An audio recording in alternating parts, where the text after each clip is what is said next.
January, Floyd Dent was kicked, punched, and tasered during a routine traffic stop outside of Detroit. The dash cam video shows police punching Dent and using a chokehold on him.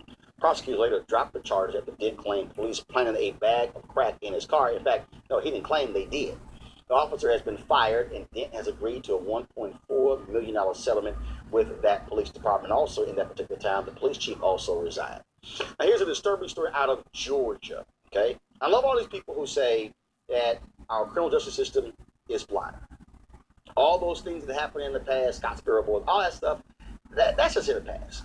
Check this out. A Georgia man on death row has appealed his sentence all the way to the Supreme Court. Timothy Foster's attorney says they have proof that Georgia prosecutors in the trial deliberately struck all of the potential black candidates from the jury, leaving an all-white jury to convict Foster. He was convicted in 1987 of murdering a 79-year-old woman in her home.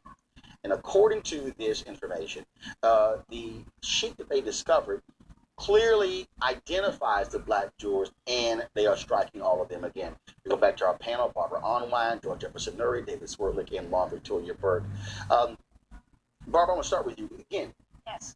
It's just like yesterday, there was a settlement in a racial discrimination lawsuit dealing with these lenders. I said, if you want to understand why you can't build and create wealth, discriminated against when it comes to lending, then you have the settlement. In this case here, you have these prosecutors. We tell folks, black folks, we got to get registered because that's where you get jury candidates from. Here are prosecutors clearly making it clear we don't want black folks in this jury. That's right. And what people need to understand, and some of the news articles have missed this, is that this case involved the murder of a white woman, allegedly by this black man. So that's what was driving all of this, was this anger about a black man possibly killing a white woman. And so they were determined to railroad this man into death row. And they used all kinds of vicious racial devices to get there. So first of all, the court is reviewing what we call what's called a Batson challenge.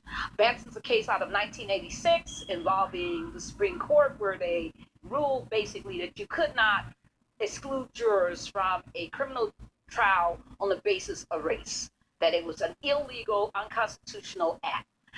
Interestingly, at that time, Justice Thurgood Marshall actually said in his concurrence, and the reason why he didn't, quote, just join the opinion, but concurred, was that he said that he disagreed with the court because he thought that the only way you would ever have fairness in jury selections was to ban and prohibit the use of peremptory challenges. So he actually argued that they never should be allowed.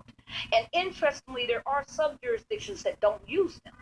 But for the most part, where they are used, there is this possibility of prosecutors acting with misconduct. Here at the trial court level, when there was a challenge, a Batson challenge was presented because they said that we believe that they have used racial discrimination to exclude all the black jurors. There were 4 potential black jurors, and they struck every one, including one woman, because they said she was a Head Start teacher and that would make her too sympathetic because she worked with children, with little children, whereas they let whites on the jury who were also teachers stay on.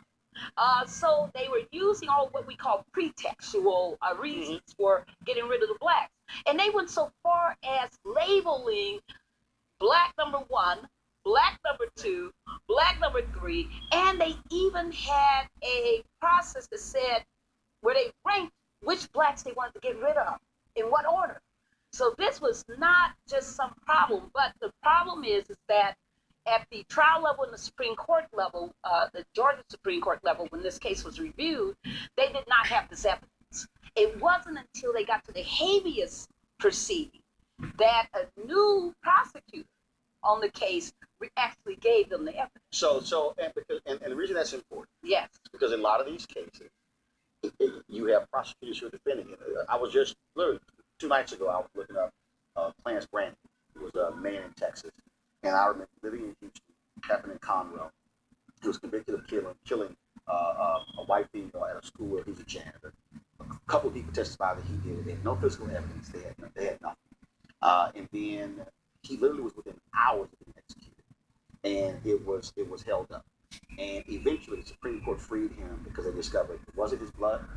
The testimony was absolutely wrong. But to this day, the judge and the prosecutors, and they had lots of misconduct, still refused to apologize. And the prosecutors and they said, no, he absolutely did it. Even though the DNA, none of the stuff matched. Right. And so, same thing. Yes. If you have prosecutors who want to defend their record because they're trying to run for office, Yes. they will defend sending that man to death row. Yes. And luckily, a new prosecutor with some ethics turned it over. That's what it's crazy. I have a question for Barbara. A quick question. Yes. In the process of your right to have a jury of your peers, where was the judge in the beginning? Because he obviously doesn't have a jury of his peers if all the black people have been struck. But that just shows you that bias is not just in the prosecutors; it's also on the bench. Right. One One of the ridiculous Exactly. things here is that if you look at American jurisprudence throughout the years, it's white jurors that have let people go who've been guilty over and over and over again. It hasn't been black people who've been impartial. This assumption that black people can't be partial is pretty hilarious when you look at things like the Emmett Till case and the Rodney King case and so many others, particularly during the civil rights era. I think that's a great point, Mark, because if you're the prosecutor and if you're striking black people off the jury list one by one, you're either saying one of two things. You're either saying that black people can't bring themselves to convict a black person, or that white people will more likely bring themselves to convict. But it was so racially biased because remember the other thing that he actually said during the trial to the jury was that we don't want these people from the projects getting away with it. That's a tell that it was It was more obvious than the paper. It was just totally racist. And the reason this is critically important because more than likely you're not going to see this discussed on most of the other cable news networks. And because you're not. And because this is a reality that we have to deal with. And again, this man was hit to death row. Right. This wasn't 20 years in prison. Right. He literally could have been dead by now. 1987.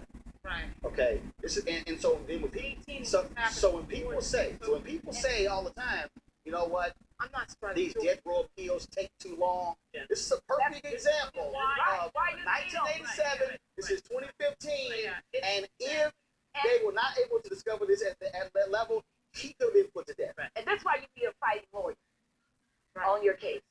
You see, this is where the poverty and the economics of being charged in the criminal justice system comes to play. Because he was lucky. He had lawyers who were willing to fight this year after year after year after year, stayed on it, persisted in exhausting every mechanism they have, even coming to the Supreme Court. Yes, but but remember that they did Snyder in 2008, right? Snyder versus Louisiana in 2008, where they once again actually pulls one of the justices from the right, who wrote the majority opinion that basically said that in this case Louisiana had struck the two blacks off the jury and said it was clearly racial in motivation. So I guess you don't know what they're up to. Gotcha. You never do, but you can't trust them. But one thing we know is that the facts of this case are strong, very strong. But again, I want people to remember this is what happens. And I keep telling black folks this: we cannot ignore who we vote for district attorney. Absolutely. Because That's that's the high prosecutor. Right. Marilyn Mosby. Yes. You have the brother in Brooklyn. You have Kenneth Thompson. Again, we focus on presidential and congressional races, but who we elect as DAs determine who they hire, who they assign cases, and whether they are ethical or not. And this is a fundamental problem here. 20 seconds and I got to close. Okay, and Roland, that's why we fought for Loretta Lynch. And look, since she's taken over, they filed an open investigation into the John Crawford case. They're filing an investigation into, the Bondermit case. They're doing all of these things, but it just shows to you why it's so important that you have people of principle and integrity in these positions. All right, folks, we so appreciate it. Thank you so very much. Coming up, should black women turn to labor unions in order to get equal treatment in the workplace?